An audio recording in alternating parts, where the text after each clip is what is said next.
하나님 말씀 욥기 33장 보시겠습니다. 욥기 33장 1절로 봉독하겠습니다. 그런즉 욥이여 내 말을 들으며 내 모든 말에 귀를 기울이기를 원하노라. 내가 입을 여니 내 혀가 입에서 말하는구나. 내 마음의 정직함이 곧 내 말이며 내 입술이 아는 바가 진실을 말하느니라. 하나님의 영이 나를 지으셨고 전능자의 기운이 나를 살리시느니라. 그대가 할 수 있거든 일어서서 내게 대답하고 내 앞에 진술하라.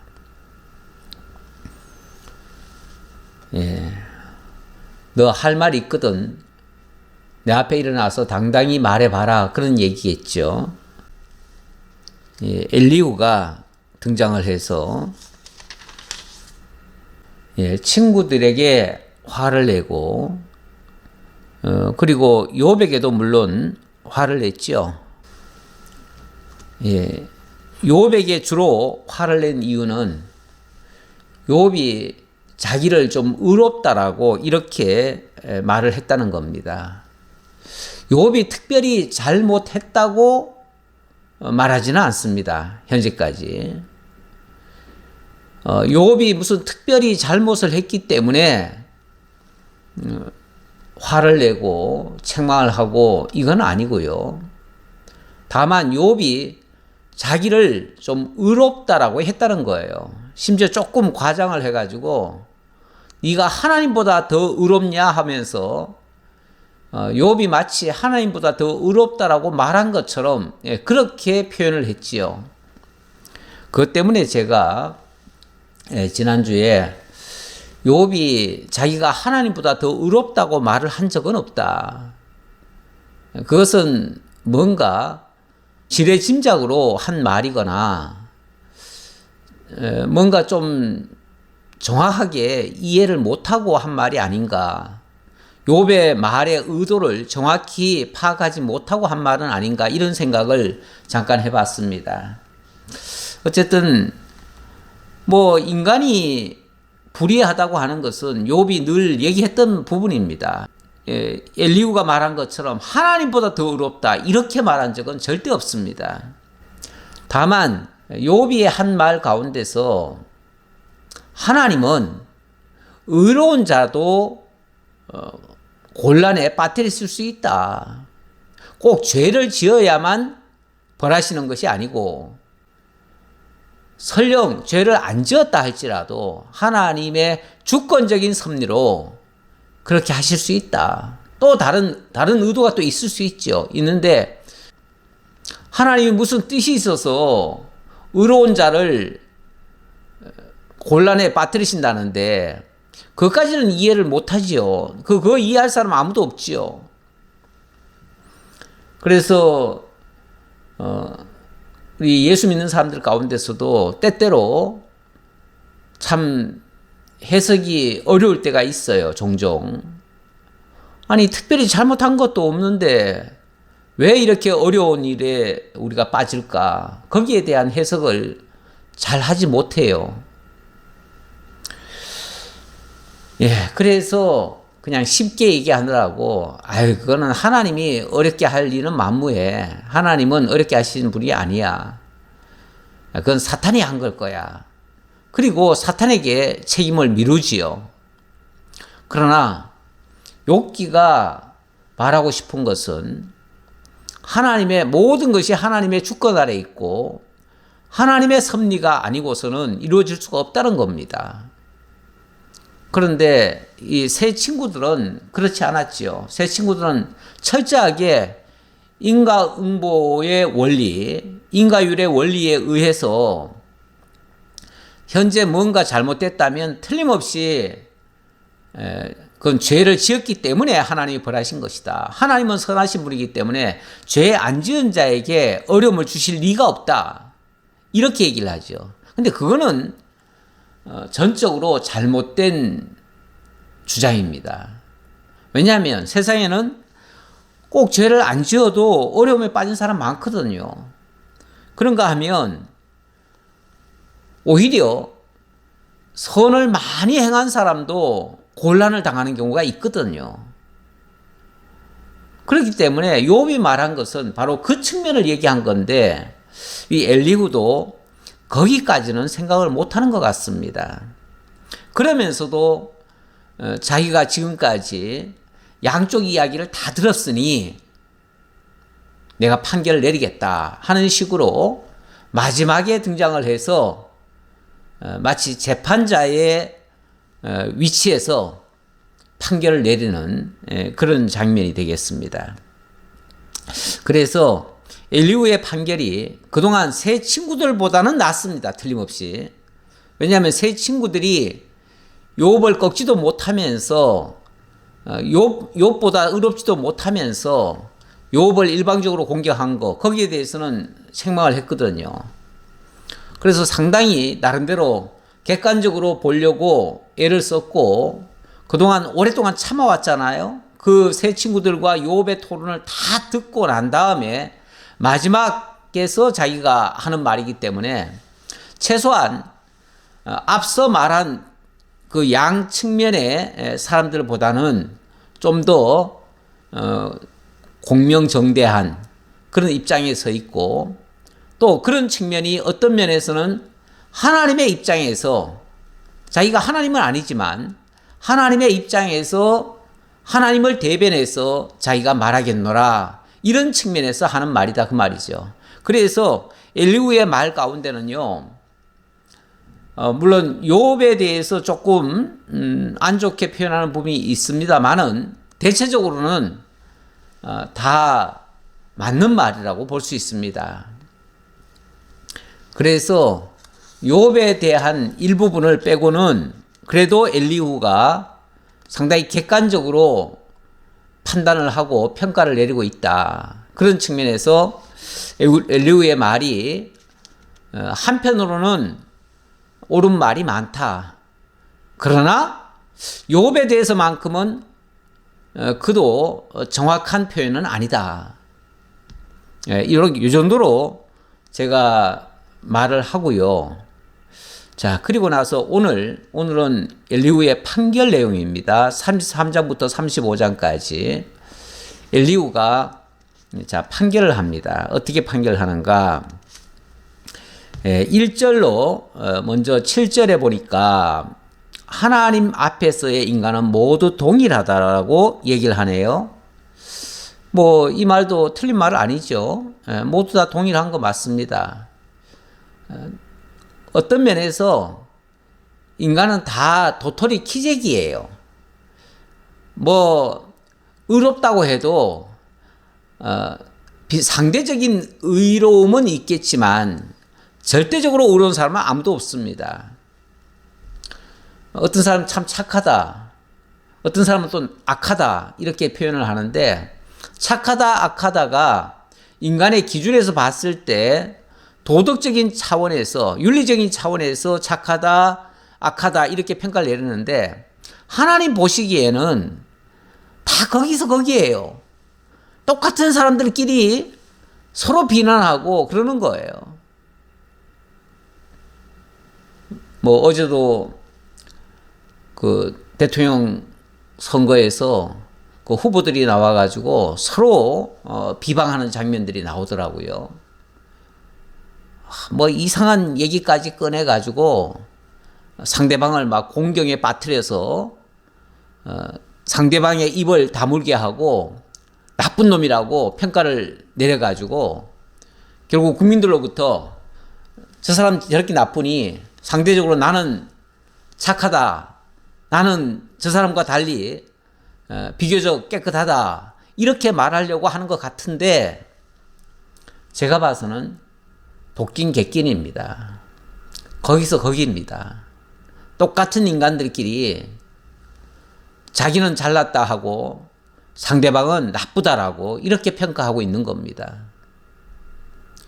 그런 데서 인간적인 면을 끄집어내 가지고 인간의 어떤 약점 끄집어내고 말 한마디 실수한 거 가지고 끄집어내 가지고 그걸로 공격하고 그리고 상대방을 완전히 몹쓸 인간 만들어버리는 것, 제가 봐서는 그렇게 하는 사람이 더 악하다고 봅니다. 어떤 사람이 좀 인간적으로 좀 부족함이 있으면 나도 그럴 수 있다라고 일단은 전제하면서 그래도 그렇게는 하지 않도록 해야 되지 않겠느냐, 이 정도로 얘기하는 건 모르겠어요. 그거는 함께 최소한의 도덕적 규범에 맞게 해야 되지 않겠느냐, 이 정도로 얘기하는 건 모르겠거니와 아예 상대방을 악마화 만들고 자기는 상대적으로 의인인 것처럼 이렇게 말을 하는 것은 매우 부적절하다. 누가 그래도 앞으로의 비전을 가지고 이 국민을 위해서, 이 나라를 위해서 얼마나 헌신하며 어떤 방향으로 이끌 때에 가장 효율적으로 이 나라가 안정이 되고 경제적으로 발전을 하고 국가적으로도 또 건강하게 만들어줄 수 있겠는가, 거기에 대한 자기의 의견을 피력하고, 그리고 내가 이쪽 방향으로 가려고 하니 나를 지지해 주시면 내가 이 일에 최선을 다하겠습니다, 뭐 이런 식으로 하면 얼마나 좋겠어요. 자기가 뭘 할 것인가를 얘기를 해야 되는데 상대방이 지나온 삶 속에서 그 잘못한 것 가지고만 계속 헐뜯고 그러면은 도대체 뭘 보고 찍으라는 겁니까? 앞으로의 비전을 얘기 안 하면 뭘 가지고 기준을 삼는단 말입니까? 그런 측면에서 남의 허물을 가지고 계속 붙잡고 늘어지는 모습 별로 좋아 보이지 않습니다. 자, 오늘 엘리후도 뭐 어쨌든 지난번에 욥과 그 세 친구들을 함께 어찌 보면 비난을 한 거예요. 비판을 한 거예요. 예, 비판을 할 수 있죠. 뭐 그동안 잘못한 것을 자기가 객관적으로 보니까 너는 이런 부분에서 잘못됐고 이런 부분에서 잘못됐더라. 그러면서 동시에 나도 사실은 똑같다, 이렇게 말해주는 장면이 있어가지고 제가 그 부분을 좀 좋게 생각을 해서 이 말을 지금 하고 있는 중입니다. 예, 그 말이 어디 나오냐면 6절에 보니까요, 나와 그대가 하나님 앞에서 동일하니 나도 흙으로 지으심을 입었은즉 내 위엄으로는 그대를 두렵게 하지 못하고 내 손으로는 그대를 누르지 못하느니라, 이렇게 얘기하네요. 예, 이 장면 때문에 제가 그렇게 좀 말을 끌었습니다. 어찌 보면 하나님 앞에서는 나와 그대가 동일하다, 이렇게 얘기를 합니다. 동일하다. 왜냐하면 우리의 근본이 흙에서 지음을 받았어요.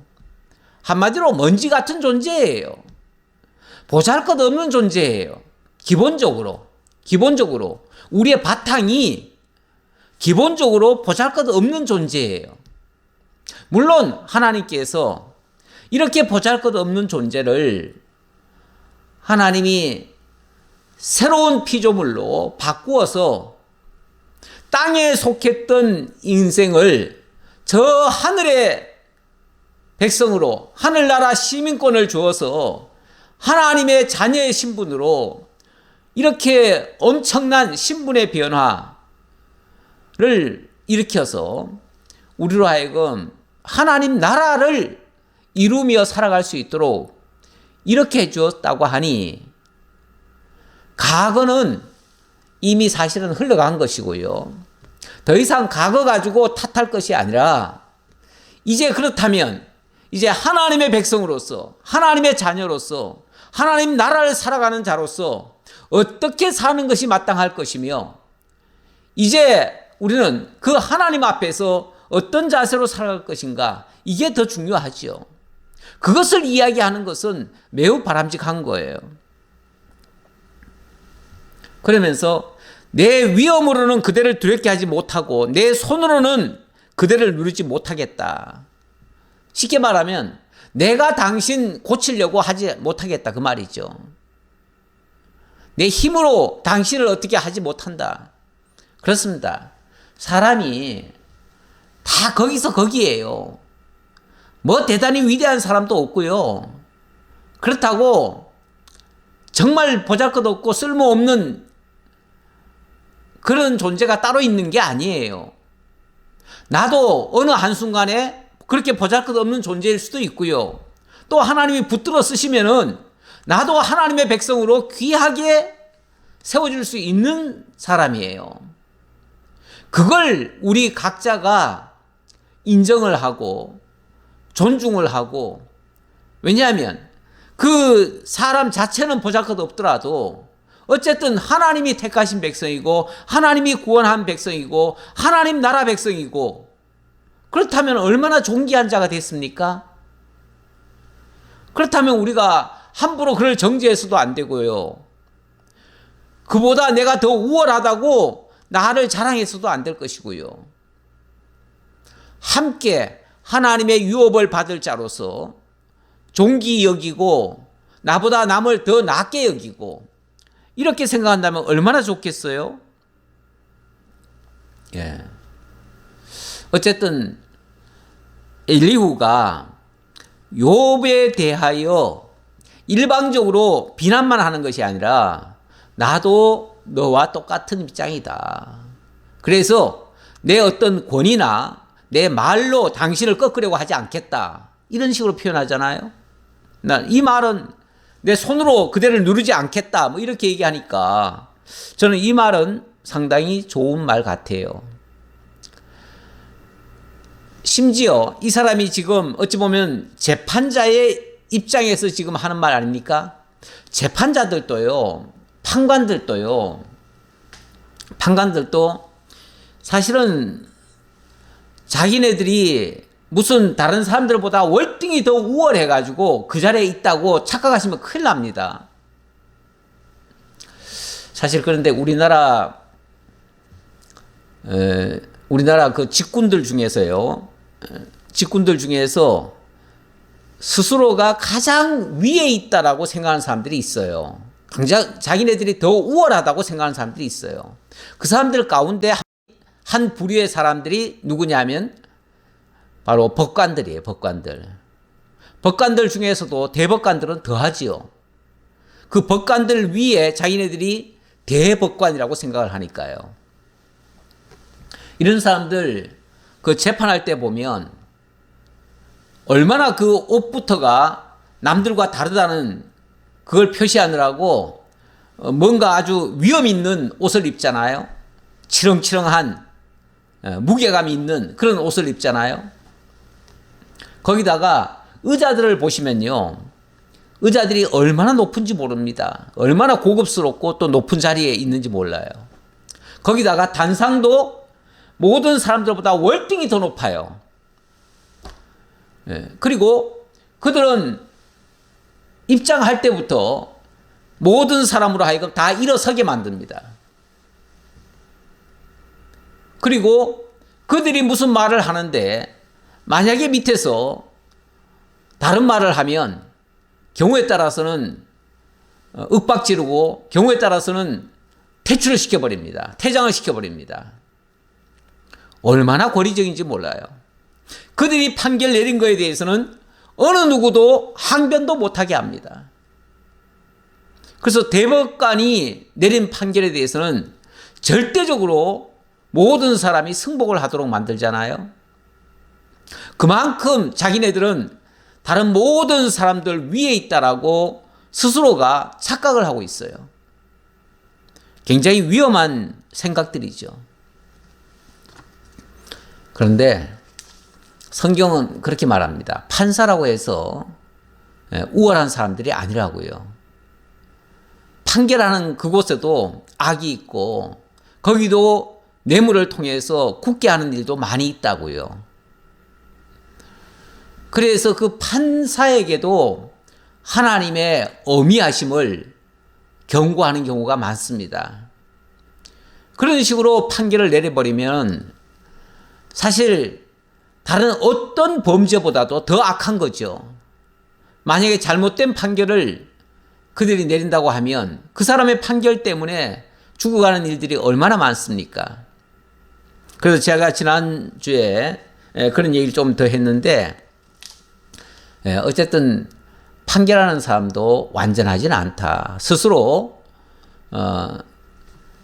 연약에 쌓여있는 자인 것을 알고, 그럼에도 불구하고 하나님께서 그 자리에 주었다면, 그 위치에서 그 일을 하게 했다면 정말 하나님을 생각하고 최종 심판자이신 그 하나님의 그 마음을 읽고 그 하나님의 뜻을 따라서 공명정대하게 판결을 해야지요.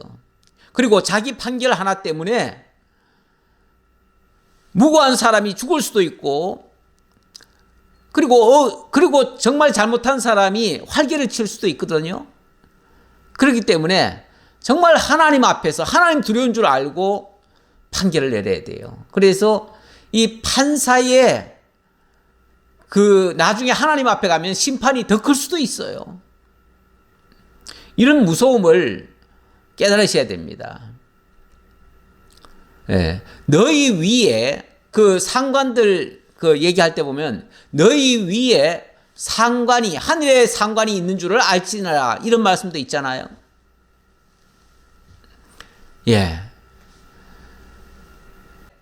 최종 판결자이신 우리 하나님이 계시다는 것을 기억을 해야 될 것입니다. 2절에 보니까 내가 입을 여니 내 혀가 입에서 말하는구나. 내 마음의 정직함이 곧 내 말이며 내 입술이 아는 바가 진실을 말하느니라.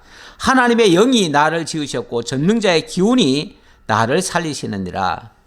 이 말은 자기가 이 말을 내가 하고 싶어서 하는 게 아니라 하나님이 나를 일깨워서 내 입으로 하여금 이 말을 쏟아내게 하고 싶다, 그 말이죠. 지금 내 말이 쉽게 말하면은 내가 하고 싶어 하는 말이 아니고 내 임의로 하는 말이 아니고 하나님께서 감동을 주어서 어쩔 수 없이 내가 이렇게 하는 거다, 이런 식의 표현입니다. 이 말씀을 상고하다 보니까 제가 예레미야의 그 고백이 생각이 났어요. 그래서 예레미야 20장 7절의 말씀을 가져왔는데요. 여호와여, 주께서 나를 권유하심으로 내가 그 권유를 받았사오며 주께서 나보다 강하사 이기셨으므로 내가 조롱거리가 되니 사람마다 종일토록 나를 조롱하나이다. 이거는 예레미야가 하나님께로부터 명을 받았습니다. 왕에게 가서 하나님의 경고를 전해줘라. 그리고 백성들에게도 이렇게 외쳐라 하고서 외쳤습니다. 그리고 왕에게도 얘기를 했습니다. 그런데 결과가 어떻게 나왔지요? 아무도 예레미야의 말에 동의를 안 합니다. 예레미야의 말을 신뢰를 안 씁니다. 그리고 예레미야를 죽이려고 합니다. 왕은 예레미야를 물 없는 웅덩이에다 집어던져 놓고 고생의 떡과 고생의 물을 먹입니다. 다시 말하면 죽지 않을 만큼만 물을 주고 죽지 않을 만큼만 떡을 주는 거예요. 그렇게 해가지고 그 마른 떡을 가지고 며칠 살다 보니까 예레미야가 그런 생각이 듭니다. 하나님께서 나에게 이렇게 말하라고 해서 내가 말했을 뿐인데 하나님의 말씀에 순종했더니 이렇게 고통스러운데 내가 왜 이 일을 계속해야 되는가? 내가 다시는 하나님의 말씀을 전하지 않겠다. 하나님의 말씀 전해봤자 조롱만 듣고 이렇게 고통만 당하는데 내가 왜 그 일을 계속하겠느냐 하고서 하나님의 말씀을 더 이상 안 전하겠다고 결심을 합니다. 그렇게 했는데 나중에 그 결과가 어떻게 나오냐면, 그래서 20장 9절에 보니까 내가 다시는 여호와를 선포하지 아니하며 그의 이름으로 말하지 아니하리라 하면 나의 마음이 불붙는 것 같아서 골수에 사무치니 답답하여 견딜 수 없나이다. 다시는 안전하겠다고 결심을 했더니 막 속에서 하나님께서 또 감동을 막 주어가지고 입이 가만히 있질 못하겠다는 거예요. 그래서 정말 죽이면 죽으리라 하고서 나가서 또 전하게 됐다, 그 말이죠. 그래서 그 나중에 더 극심한 소리도 들었지요. 나는 무리의 비방과 사방이 두려워함을 들었나이다. 그들이 이르기를 고소하라 우리도 고소하리라 하오며 내 친한 벗도 다 내가 실족하기를 기다리며 그가 혹시 유혹을 받게 되면 우리가 그를 이기어 그를 우리 원수를 갚자 하나이다. 모든 사람들이 다 원수가 돼가지고 자기를 공격하더라 그 말이죠. 예, 이 정도 되면 하나님의 선지자 노릇 더 이상 하기 싫다 그 말이죠. 그런데도 또 하나님이 감동을 주어서 또 그 입술을 터뜨리게 하니 안전할 수가 없다 그 말이에요. 그러니까 내가 전하는 말이 내 말이 아니라는 거예요. 하나님께서 이렇게 하게 하시니 내가 안 할 수가 없다. 그래서 하는 거다 그 말이에요. 예, 8절입니다. 8절로부터 12절. 하나님은 모든 사람보다 더 크신 분이시라고 그렇게 고백하는 내용입니다. 그대는 실로 내가 듣는 데서 말하였고 나는 그대의 말소리를 들었느니라.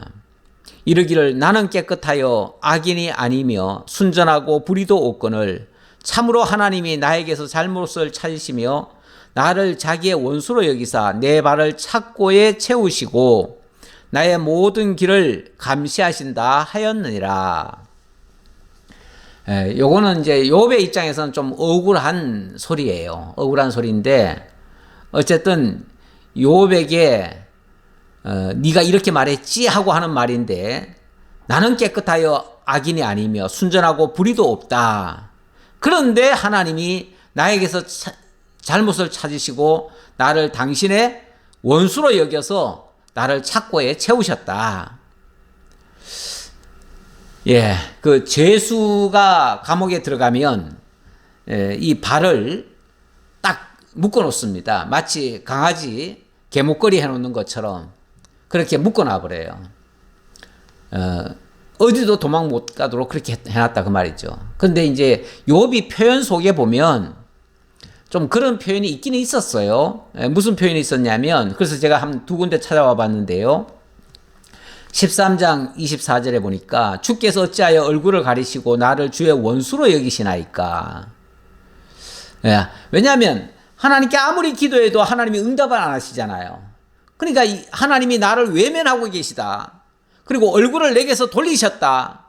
그리고 나를 마치 원수 보듯이 이렇게 나를 안 보신다. 쉽게 말하면 내가 기도해도 하나님이 응답지 않으시고 그러니까 혹시 그런 생각이 들 수 있어요. 예, 우리가 막 어려울 때 막 호소를 했는데 아무도 옆에 안아준다. 그러면 모든 사람에게 내가 버림받은 느낌을 들잖아요. 이게 물론 초조해서 하는 말이에요. 좀 더 기다리고 좀 더 믿음이 좋아서 끝까지 더 기다리면은 틀림없이 도움의 손길이 올 겁니다. 하지만 지금 다급한 사람 입장에서는요, 우선 아프다고 외치는 거죠. 언제까지 기다리겠습니까? 지금 아파 죽겠는데, 아파 죽겠는 사람이 조금 있으면 나을 거야. 그러니까 아파 죽어도 안 죽어 아무 소리 안 해야지. 이러니까? 물론 내일 가면은 오늘 예를 들어서 오늘 수술했다고 칩시다. 하루 지나고 이틀 지나면 분명히 나을 줄 믿습니다. 하지만 오늘 아프면 아프다고 하는 거지. 어떻게 아프다고 했다고 해가지고 나쁘다고 말을 합니까? 네. 그러나 그 고통 당하는 사람 입장에서는요, 옆에 사람이 있으면서 지금 아픈데 진통제도 하나 안 놔주고 이러면요 막 힘들어가지고 막 원망을 합니다. 병원에 전에 잠깐 간호하느라고 있어 보니까요 사소한 거 가지고 다 서운해해요. 왜냐하면 자기는 아파 죽겠는데 옆에서 예를 들어서 굴고 자고 있다. 그럼 나는 아파 죽겠는데 옆에서 굴고 자고 있다 그러면은 얼마나 속상하겠어요. 근데 하나님이 지금 막 욥이 고통스러워 가지고 막 하나님 막 울부짖잖아요. 근데 하나님 가만히 계시잖아요. 그런 느낌이에요. 느낌상 그렇다는 얘기예요. 그래서 힘들다고 얘기한 거예요. 조금 더 적극적으로는요. 16장 9절에 보니까 그는 진노하사 나를 찢고 적대시하시며 나를 향하여 이를 갈고 원수가 되어 날카로운 눈초리로 나를 보셨다. 요거는 조금 더 과하게 말한 것 같긴 해요. 왜냐하면 욥이 느낌이에요. 욥의 느낌은 지금 어렵습니다. 힘듭니다. 그러면은 막 호소를 했잖아요. 그러면은 최소한 그 아플 때라도 옆에 와가지고 좀 도와줘야 될 텐데 오히려 도와주기는커녕 의사가 와가지고 그것도 못 참느냐 그러면서 옆에 와가지고 그냥 주사를 한 방을 더 놔주는데 그 주사가 더 아픈 거예요. 예를 들자면 그렇다는 거예요. 마치 하나님께 호소를 했는데 왜 그것도 못 참느냐고 오히려 또 타박을 주는 것 같아요. 그게 그가 진노하사 나를 찢고 적대시 하신다. 그리고 마치 위로는 못 해주고 위로는 안 해주시고 그냥 더 왜 그것도 못 참느냐고 왜 소리는 지르냐고 이러고 있다 그 말이죠. 더 타박을 주더라 그 말이죠. 이런 식으로 얘기를 하니까 그 소리를 인간적 생각으로 들으면은 마치 욥이 하나님을 원망하는 것 같고 좀 그러잖아요. 그래서 이렇게 말을 했다 그 말이죠. 그러면서 거기에 대한 판결을 이렇게 합니다. 내가 그대에게 대답하리라. 자, 네가 이렇게 한 부분에 대해서 내가 판결하겠다 그 말이죠. 그러면서 이 말에 그대가 의롭지 못하니 하나님은 사람보다 크심이니라. 그렇죠. 당연히 하나님이 훨씬 더 크시죠. 그리고 하나님의 생각이 더 많으시고 당연히 하나님이 하시는 일이 옳지요. 맞습니다. 하나님이 옳고 욥이 부족한 거 맞습니다. 하지만 왜 그때에 그 아파서 울부짖고 고통스러워하는 그거를 왜 이해를 못하냐 그 말이죠.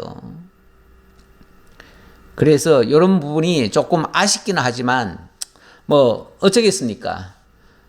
분명히 그것도 욥이 잘못한 부분이라면 잘못한 거 맞지요. 끝까지 참지 못한 게 잘못이지요. 잘못은.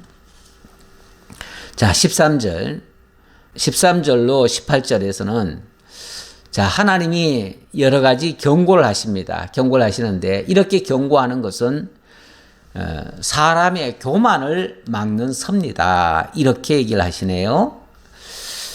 자, 13절 보겠습니다. 하나님께서 사람의 말에 대답하지 않으신다 하여 어찌 하나님과 논쟁하겠느냐. 하나님은 한 번 말씀하시고 다시 말씀하시되 사람은 관심이 없도다.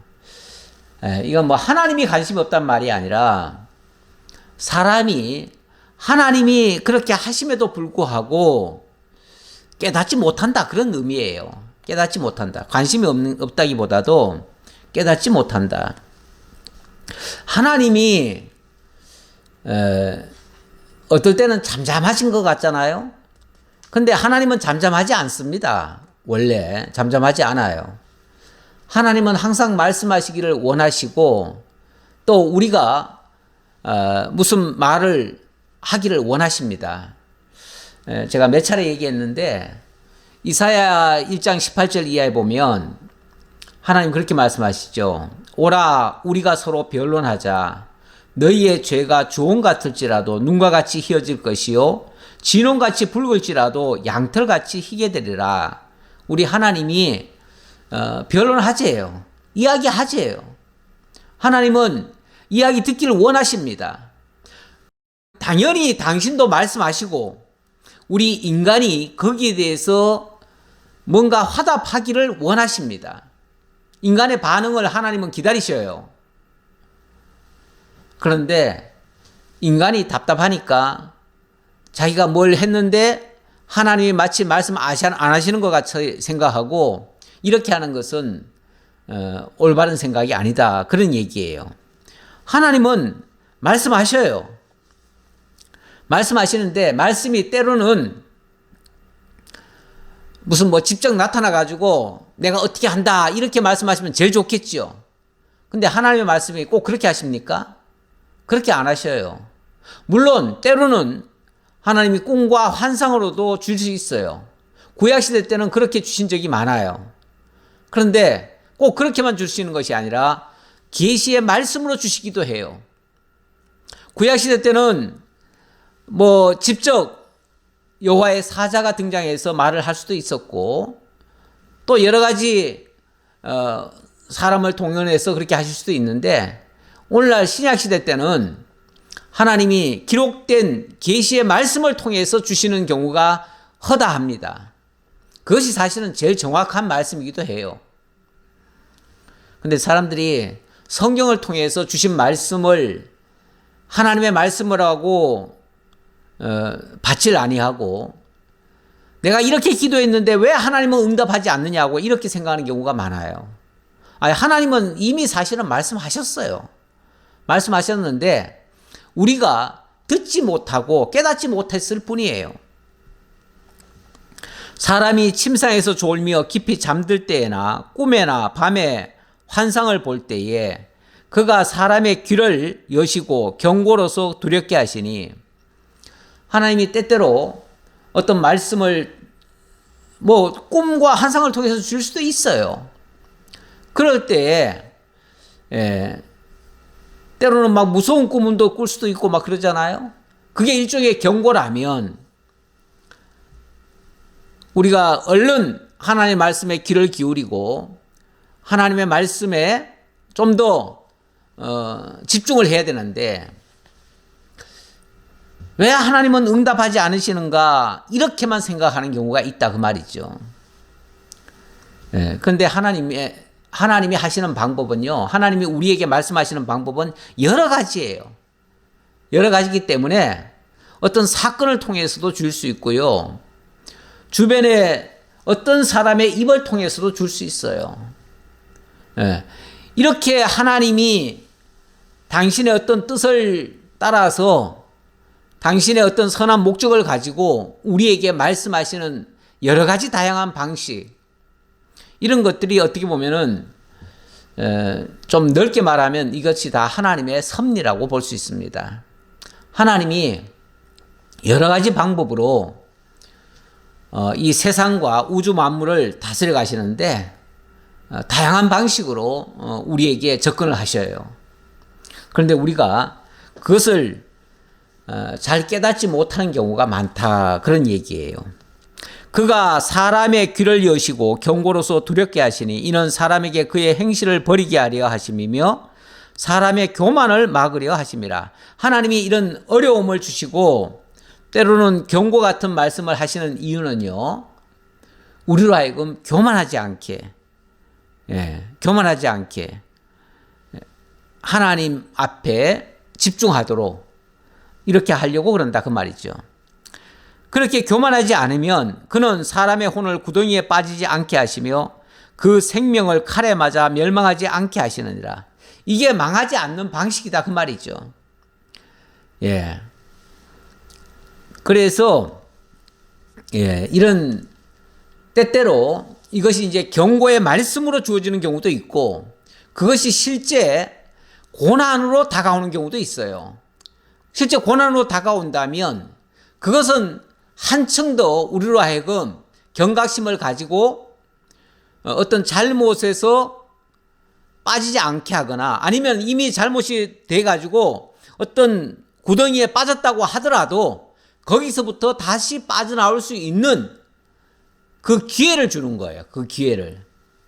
그래서 이런 것들을 통틀어서 우리가 징계라고 말할 수 있는데, 그러한 징계는 우리로 하여금 구덩이에 빠짐을 막아주는 그런 하나님의 특별한 섭리다, 그런 얘기예요. 그러니까 어떤 면에서 경고라든지 또는 고난이라든지 이런 것들이 결코 나쁜 게 아니다, 그런 뜻이에요. 나쁜 게 아니고 그게 우리로 하여금 교만하지 않게 만들고, 또 우리로 하여금 설령 잘못된 일에 빠졌다가도 다시 돌이킬 수 있는, 그래서 새롭게 바꾸어주는 그런 섭리니까 얼마나 좋으냐 그 말이죠. 지금 그 얘기하는 거예요. 그래서 그런 어려움을 당했을 때 우리는 낙심하고 절망하는 것이 아니라 하나님께서 나를 새롭게 만들려고 하시는 교육의 방편으로 주신 거니까 그것을 잘 깨달아라 그 말이죠. 그리고 이거는 어찌 보면 하나님의 백성들에게는 반드시 병행되어지는 일들이다 이렇게 생각하라는 거예요. 이걸 이제 신약 성경에 와서는 징계라고 표현을 했는데, 그래서 뭐 구약에서는 잠언에 이 말씀이 잘 있고요, 또 신약에 와서는 히브리서에 잘 나와 있는데, 제가 히브리서 12장 5절의 말씀을 좀 읽어보겠습니다. 또 아들들에게 권하는 것 같이 너희에게 권면하신 말씀을 잊어도다. 일렀을 때 내 아들아 주의 징계하심을 경히 여기지 말며 그에게 꾸지람을 받을 때 낙심하지 말라. 혹시 이런 꾸지람을 듣거나 어떤 고난이 오더라도 그것 때문에 낙심하지 말아라. 주께서 그 사랑하시는 자를 징계하시고 그가 받아들이시는 아들마다 채찍질하심이라 하였으니 너희가 참음은 징계를 받기 위함이라. 하나님이 아들과 같이 너희를 대우하시나니 어찌 아버지가 징계하지 않는 아들이 있으리요. 징계는 다 받는 것이거늘 만약에 너희에게 이런 일이 없다면 너희는 아들이 아니고 사생자다 이렇게도 말씀하셔요. 그러니까 어찌 보면 하나님의 백성에게 징계라고 하는 그런 모습은 당연한 것이다. 우리가 예수 믿고 모든 일이 형통하고 꼬이는 일 하나도 없고 모두가 다 잘 되기만을 바라고 이런 사람들도 있지만은 꼭 그게 좋은 것만은 아닙니다. 너무 매일같이 행복할 정도로 모든 일이 다 잘 풀리고 정말 그야말로 꽃길만 가자, 예수 믿고 난 다음에 모든 고통에서는 다 해방되고 이제부터는 꽃길만 걷는다라고 생각하면 좀 안 좋은 말로 그는 교만해질 수 있습니다. 신앙적으로도 교만한 병에 들어갈 수가 있어요. 그래서 나는 뭐든지 하면 된다 하고서 자기 마음대로 해요. 자기가 무슨 하나님의 무슨 특권을 받은 자인 양 이렇게 하는 사람들도 있잖아요. 저는 엊그제 아주 충격적인 그 영상을 하나 봤는데 아주 최근에 있었던 일이더라고요. 모 교회 목사가 자기가 각 지역마다 지부장들을 다 세워놨는데 몇 명씩을 동원해라 했는데 그 숫자 못 채웠다고 다 앞으로 나오라 그래가지고 다 엎드려 뻗쳐를 시키더라고요. 그리고 머리 박아 그러더라고요. 머리 박아 그러는데 머리 박은 사람들을 향해서 그거 다 어른들 아닙니까 다? 그럼 머리 박으라고 하니까 또 그 사람들도 다 그대로 엎드려 머리 박아요. 머리 박는데 어떤 사람은 손으로 잡고 머리를 박는 사람도 있고 어떤 사람은 팔을 뒤로 하고 하니까 또 조롱을 하더라고요. 저렇게 손 잡는 사람들은 군대도 안 가본 사람들이라고 하면서 막 또 조롱을 하고, 그리고 저렇게 잘못 머리 박는 사람들은 자기 장로 한 사람을 보내가지고 장로님이 가서 똥주머니를 한 발씩 차라고 하면서 이렇게 시키더라고요. 아니 자기가 뭔데요? 자기가 뭐 하나님의 대리자입니까?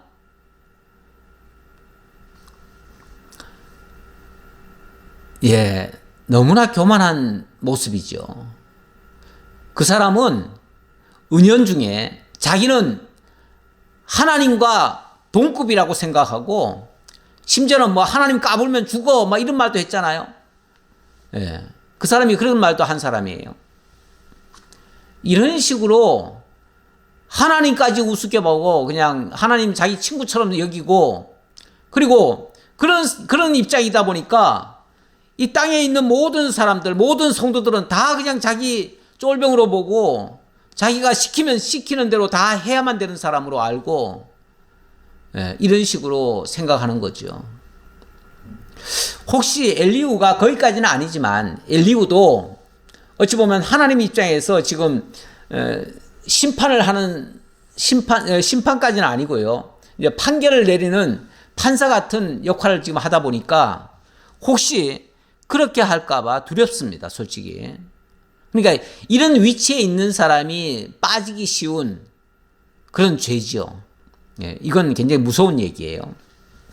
혹은 사람이 병상의 고통과 뼈가 늘 수심의 징계를 받나니 그의 생명은 음식을 싫어하고 그의 마음은 별미를 싫어하며 그의 살은 파리하여 보이지 아니하고 보이지 않던 뼈가 드러나서 그의 마음은 구덩이에 그의 생명은 멸하는 자에게 가까워지느니라. 이건 사실 욥의 형편을 얘기한 거 아닙니까? 욥이 지금 이런 상황에 빠졌지 않습니까? 그런 사람을 위로해야지요. 일단은 위로부터 먼저 해야지요. 만일 일천 천사 가운데 하나가 그 사람의 중보자로 함께 있어서 그의 정당함을 보일진데 하나님이 그 사람을 불쌍히 여기사 그를 건져서 구덩이에 내려가지 않게 하라. 내가 대속물을 얻었다 하시리라. 만약에 그런 식으로 어려운 가운데 있다면 하나님이 도와주셨을 것이다. 그런 얘기예요. 불쌍히 여겨서 건져주시고 구속해 주셨을 것이다.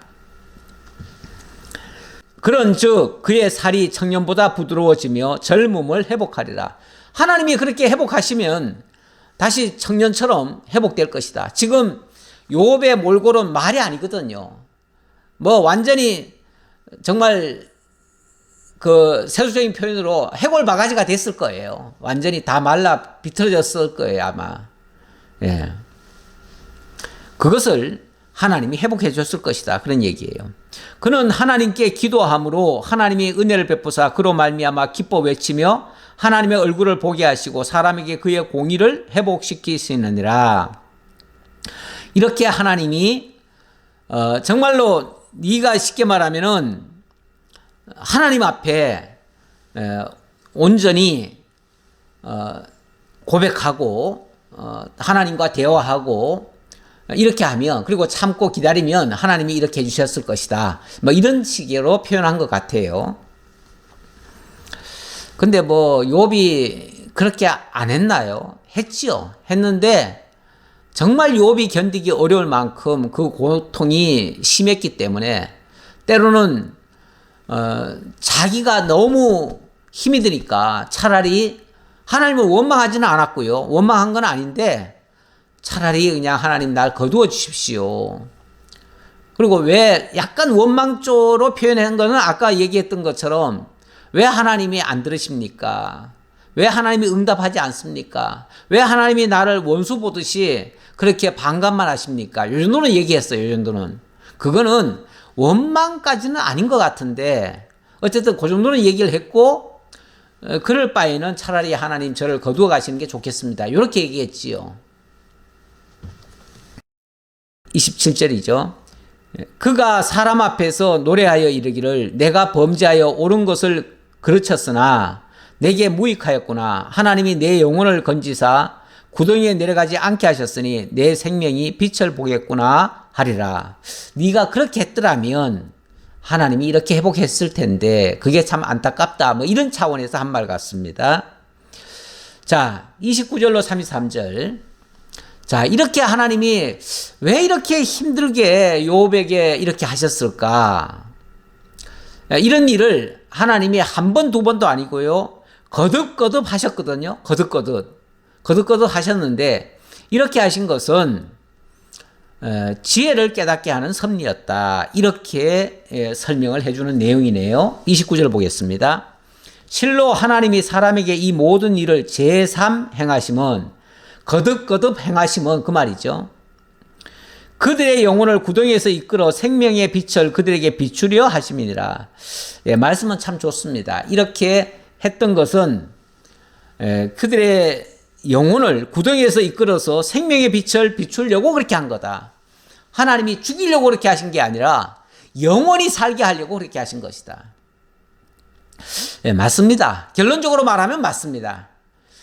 그리고 만약에 이 말씀이 우리 주 예수 그리스도에게 비춰서 설명을 한다면 우리 주 예수 그리스도가 사망의 늪에 빠지게 하셨다가 거기서 하나님이 건지셔가지고 영원한 하나님의 나라로 하나님의 보좌로 하나님이 올리셨지 않습니까? 그리고 영광으로 이끄셨잖아요.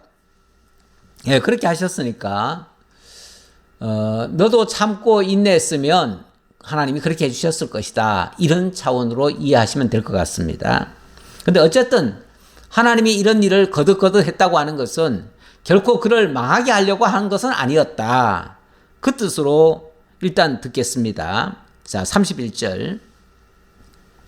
욥이여 내 말을 귀담아 들으라. 잠잠하라. 내가 말하리라. 만일 할 말이 있거든 대답하라. 할 말이 있거든 대답하라. 내가 기쁜 마음으로 그대를 의롭다 하리니 그대는 말하라. 정말 할 말이 있으면은 얘기해라. 그럼 내가 다 들어주겠다. 그리고 만일 없으면 내 말을 들으라. 잠잠하라. 내가 지혜로 그대를 가르치리라. 예. 할 말이 있으면 하라 그랬는데 뭐 이 뒤에 욥이 말을 한 적은 없습니다. 더 이상 욥은 말하지 않았습니다. 그러니까 좋습니다. 얘기하십시오. 내가 듣겠습니다. 이런 식이죠. 그런 식으로 하나님께서 거듭거듭 말씀하시고 이런 고통스러운 현실을 견디고 나서 참된 하나님의 의도를 알게 되고 그것이 어찌 보면 하나님의 지혜라는 것입니다. 그러니까 하나님이 무슨 일을 어려운 일을 거듭거듭 하시는 것은 우리로 하여금 참 지혜자가 되게 하시려고 하신 것이다. 참 지혜자라고 하는 건 지혜라고 하는 건 딴 거겠어요? 하나님의 뜻을 온전히 깨닫는 거죠.